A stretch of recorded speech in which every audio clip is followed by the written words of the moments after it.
Center towers came down in approximately 10 seconds. Seismic data from Columbia University puts the North Tower collapse at about 8 seconds and the South Tower at approximately 10. Lynn Simpson, a survivor from the 89th floor of the North Tower, describes the sight. And I saw the Trade Center literally collapse in upon itself floor by floor by floor, and it took seconds for it to happen. It was a massive building, and it just pancaked. 10 seconds. These are 110-story buildings coming to Earth at free fall speed, the rate at which an object drops through air. The lower floors would need to give way completely as the floors above them fell. Eric Hufschmidt, author of the book Painful Questions, is a metal-cutting software engineer. The floors of the World Trade Center towers were a three-dimensional mesh of steel beams. You have to keep in mind now the floor is about an acre in size. There are thousands of joints all over it. In order for the floor to fall down, thousands of joints would have to break simultaneously. And then if you look at the speed at which this came down, less than 10 seconds, you blink your eye and thousands of joints just popped somehow. The only way you can explain that is with explosives. They had to have had explosives placed all over the floors at the primary joints. And then that would explain how all of the joints broke at such a rapid rate. The debris was crashing from one floor to the next. Debris cannot crash through steel and concrete floors as fast as it falls through the air. And there was no slowing. Explosives had to be breaking the joints ahead of the falling rubble, which is why the top half starts off collapsing slowly and then it starts picking up speed. Here are some basic facts. World Trade Center 7, which was located in downtown New York City, is sometimes called the Salomon Brothers Building, but is most commonly referred to as Building 7. Construction for it began in 1984. It was a 47-story, steel-framed skyscraper, standing 570 feet tall. It was 300 feet from the nearest tower, the North Tower, or about a football field away. Even though it was one of the largest buildings in Manhattan, it looked small next to the Twin Towers. Building 7 would be the tallest building in 33 states. It collapsed at 5:20 p.m. the afternoon of September 11th. Even though Building 7 was not hit by an airplane, the official explanation for all the buildings that collapsed was that intense fires weakened the steel, resulting in total building failure. The official story goes on to state that column 79 gave out first, starting a progressive failure of the remaining columns, which allowed the building to fall almost as fast as a bowling ball would into its own footprint. If a building that size accidentally collapsed on any other day, it would have been as famous as the Titanic sinking. Yet according to a 2006 Zogby poll, 43% of Americans never heard of Building 7. Building 7 housed the CIA's largest station outside of Washington, D.C. It also contained the Secret Service's biggest field office. The IRS, Department of Defense, and the SEC also occupied entire floors. The mayor's emergency management bunker was located in the building as well, but ironically it was not used that day. The rest of the tenants were primarily banks such as Salomon Smith Barney, which occupied the top 17 floors. Many government and SEC documents for cases primarily against Wall Street banks, but also including WorldCom and Enron, were destroyed, crippling the investigation of thousands of cases. It seems that high-rise fires are more common than I thought. I found hundreds of them. According to a 2011 report by the National Fire Protection Association, there are an average of 110 fires each year in buildings over 13 stories tall. According to the report, between 2005 and 2009, there were 550 high-rise fires. Of course, there are many more all throughout history. This was just a 5-year period. Let's talk about some of the more startling ones. Sao Paulo, Brazil, the Joelma building in 1974. Sparked by an electrical fire, the residential building burned twice as long as the Twin Towers. Yet it stood. It's still in use today. The MGM Grand, which is now Bally's in Las Vegas, Nevada, caught fire in 1980, killing 85 people. It's had a few facelifts and ownership changes, but the structure underneath was never compromised. It is still in use. Los Angeles, California, 1988. What was then called the first Interstate Bank building burned for 3.5 hours. No structural failure at all. In fact, an insurance company moved in, and today it's known as the Aon Center.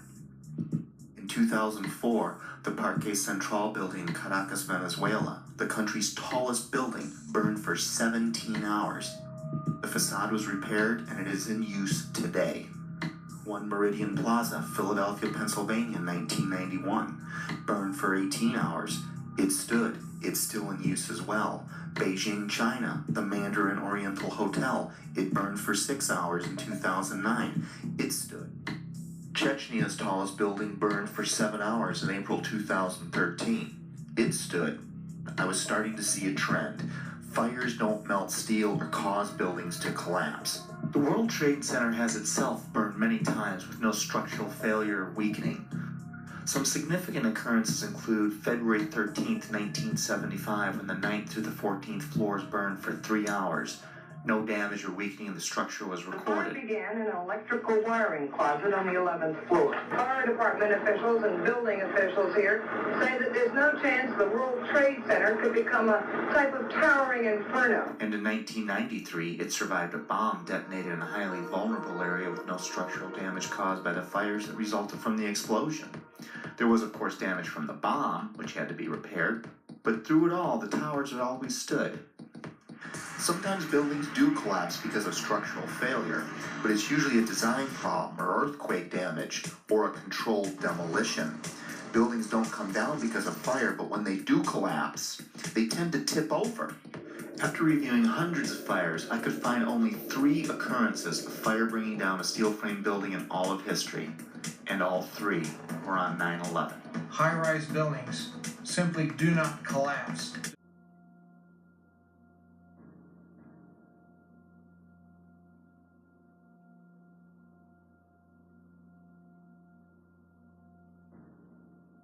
As far as I've known, when an aluminum structure like an airplane hits a steel and concrete structure, there should be some sort of collision at the plane of impact. When I first took a look at some of those film clips, the plane just sort of melting into the building, I really didn't know what to think about it. But I mean, your point is so elegant and obvious that the physics of the interaction just wouldn't permit this rather flimsy airline to just melt through this steel and concrete building. I mean, it just couldn't happen. This can't be what would happen in a real collision of this sort. The first law says an object will remain in uniform motion until it's affected by a force, and the second law says that it'll be affected by that force in a direction that the force is applied, which of course in this case would be more or less directly opposite the path of the oncoming plane. Right? So that plane ought to be crumpling up here, but of course it's not. It's passing through at uniform motion. If we slow down 2 of the alleged impact videos, what is seen here is not consistent with physical impact. The plane's wings would not slice through box section steel columns, which is what seems to occur. The wings would buckle or snap, and debris would be seen falling to the ground.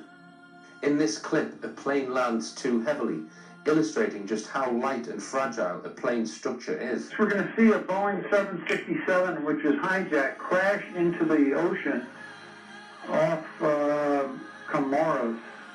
Watch this get shattered.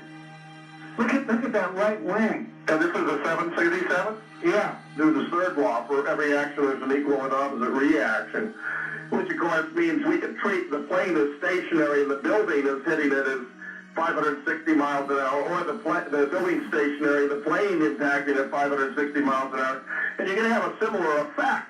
The plane, in terms of its impact on the building, simply is showing, again, physically impossible features. You don't see the gases in the building that the plane purportedly is making as it passes through the building. Some have described these impact dynamics as cartoon physics. The alleged plane shows barely any deceleration, which is also impossible. They must do some knee slapping every day about how stupid and controllable people are. Absolutely right there. Gosh. Unbelievable. Hi, Miss Hazard? Yes. Hi, my name is Jeffrey Hill.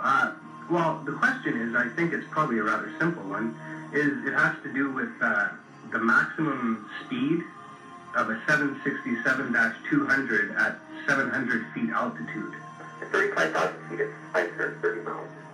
So there's no way that it could be going 500 miles an hour at 700 feet altitude then. Not a chance. That would be like a rocket. When a plane flies at 35,000 feet, the air is much thinner than at ground level. In fact, the air at this height is 3 times thinner than at ground level. This is why commercial planes fly at such a height, because the lower air resistance allows them to achieve much higher speeds and use less fuel. We're talking about the impossible speed of 560 knots or so at 700 feet altitude. We're talking about the entry into the building, which shows none of the kinds of interaction or damage to the building or the plane that ought to take place as a physical necessity of the causal interaction. And third, we're seeing uniform motion between the plane in air and the plane passing through the building made of steel and concrete. So as a plane comes into land and drops altitude, it experiences more and more air resistance as it comes down. So the maximum speed at low altitude is much slower than at 35,000 feet. The speed of Flight 175, given in the Daniel R. Bowes report, is in the region of 580 miles per hour. I have verified this speed to be correct using the 3D model. This amateur video taken from the 20th floor of Beekman Towers shows the second plane practically flying through World Trade Tower number 2. This image here shows, this is 4 frames before the plane is seen to go in, and this is 2 frames here of what seems to be the plane's nose coming out. There's no way a plane's nose can go right away through a building, which is what he's saying is seen on video. A plane on the lower left side of your screen, and it looks to me, and I'll confess I don't have the greatest monitor here, that you can almost see the nose of that plane coming through the other side of the building. That may have been an illusion as we looked at it here, but that's how it looked to us. Yeah, I talked to some people in Shanksville. I talked to this one guy that was at the junkyard. And this was about a year or 2 ago, and it's always baffled me. Like he said, I've seen the plane. He goes, it flew over my head. I've seen it. I started running towards it, like towards the field, and I seen it go down. There was this explosion, and I got there, and there was nothing there. Well, that could very well have been a hologram because they've got the technology. I understand they're using it on the B-2, but they have holographic projectors on the B-2. Immediately, I realized there was a major discrepancy with the 2 paths. The military radar was suggesting an object traveled about 1,400 feet to the right of the official civilian radar. In fact, looking at the points on the military flight path, it looked as though the object would have flown past the towers, missing them by well over 1,000 feet.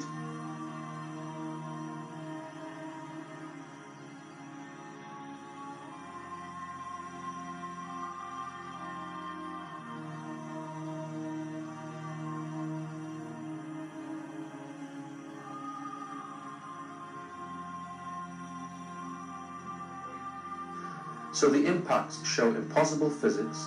767s cannot travel at 580 miles per hour at sea level, and the military radar did not detect any planes in the position of the official flight paths. These observations cast massive doubt over whether 767s were used to create the desired effects. Indeed, some research calls into question the actual existence of flights on 9/11.